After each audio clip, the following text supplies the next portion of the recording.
guys, I am going to depot Wet n Wild Mega Eyes eyeshadows for you, and I'm not going to use any candles or heat or anything. I'm not going to burn through anything. As you can see, all these pots are intact. I haven't burned through them. I haven't cut through anything, and all that's missing is the eyeshadow pan. So I'm going to show you how to do that. I do have to warn you, first of all, that you might nick your eyeshadow. I've done 5 of them and I have nicked 3 of them with the edge of my knife. So if you don't mind a little nick in your eyeshadow, then you can try this method. If you don't like any nicks in your eyeshadow, then maybe you might want to burn through it instead. But this is a safe way. You don't have to smell any toxic fumes or run the risk of starting a fire somewhere. So yeah, let me show you my eyeshadows. So the Wet n Wild ones that I did are Cream, Fine Wink, Naked, I chipped that one a little bit, Sensual Sage, I chipped that one also, and Cherub, which I also chipped. And as you can see, there's still a little watermark there from the alcohol. If the alcohol gets on it, it will dry up, though this one has not dried up yet. It will dry up clear. Not clear, but it'll look normal. It might leave a little watermark at the edge. With Naked, if you can see that, there's a slight watermark around the edges. That's only because I got a lot of alcohol on the edges. If you don't get a lot of alcohol on it, it'll just dry up normal, like these two. Okay, when you buy your eyeshadow, try to find one that has the biggest gap between the eyeshadow pan and the side of the plastic pot, like that one. And then what you're going to do is get your eyedropper, put some alcohol in the cap, and drop the alcohol carefully at the edge of your eyeshadow, right between the groove, right there between the gap of the eyeshadow and the plastic pot.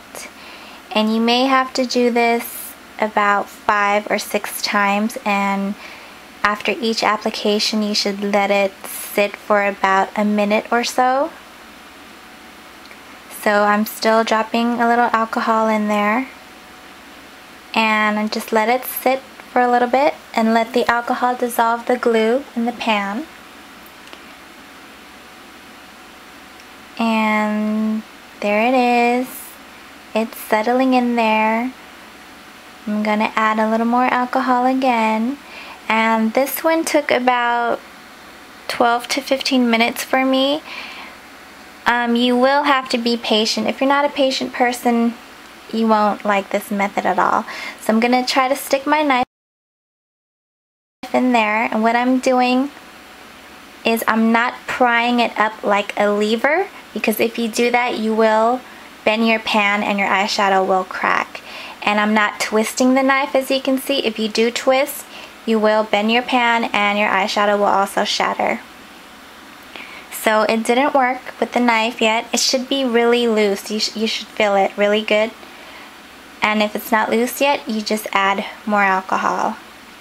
And try your knife again. What I'm doing is putting it in, trying to press up against the side of the pan to lift it straight out. I'm not twisting or prying it out. Again, don't do that because your eyeshadow will break.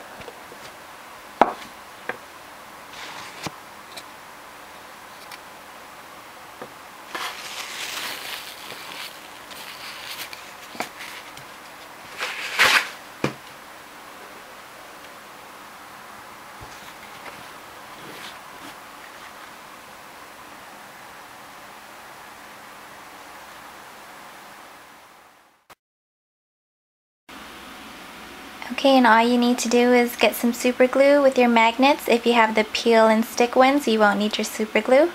And just cut the magnets to fit the eyeshadows. You could cut circles if you want, or rectangles or squares. And it also fits into the e.l.f. Elements Compact. Fits in there and it doesn't come out. Even though it does sit a little taller than some of the other eyeshadow pans, it still stays in there, and it also fits in your MAC palette, which I'm showing you right now. I'm taking out the e.l.f. one there, and I'm going to put the Wet n Wild Naked one there, and it fits, and it doesn't come out either. And you can see right there that the Wet n Wild ones do sit up a little higher because the pan is a little taller than the rest. Okay, so here's a MAC one and here is a Wet n Wild one. And the Wet n Wild is slightly taller, just a bit, but the diameter is exactly the same. And to label the back of your eyeshadow, I'm just using an address label that you use for mailing packages. It's just like a sticker and you can just write on it. That's it, guys!